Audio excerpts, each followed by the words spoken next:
The main cause of the rioting is Burma's economic crisis. The demonstrations are led by students demanding economic reforms and a return to democracy. At that time, I was in my final year medical school. It was like the whole country is in the mood of the protests. Today, there have been more clashes with troops in the suburbs of Rangoon. Several times, troops have opened fire on the crowds.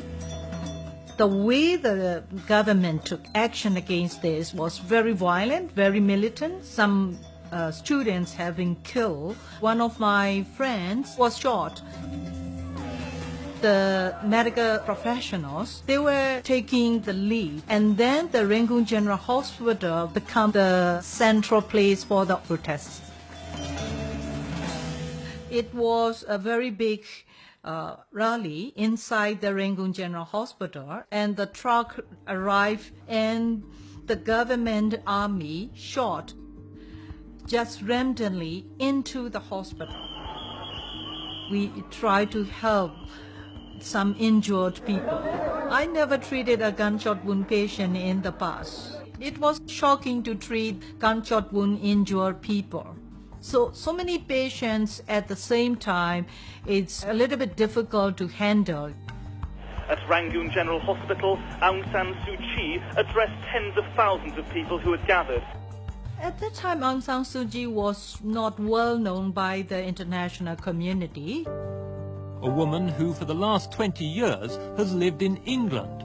Her father was assassinated when Aung San Suu Kyi was just 2. She returned quietly to Burma in April after years away. That was the very emotional moment. Her speech was really groundbreaking, I think. Her commitment and her vision for our country.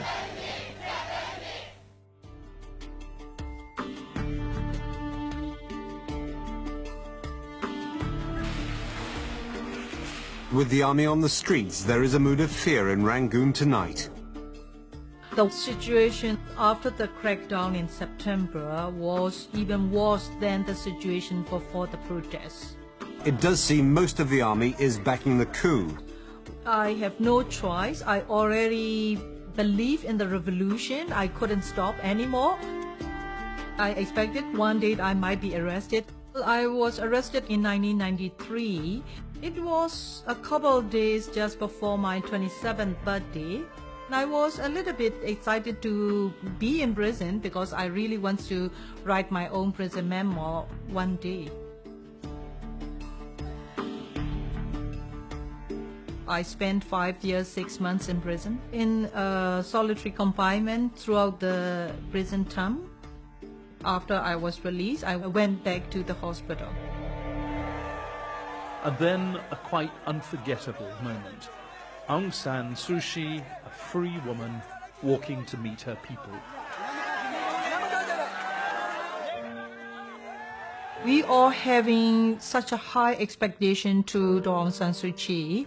I want to run for president, and I'm quite frank about it. If we go back 20 years ago, the situation was really worse, but the current situation is still not yet enough. So we're still hoping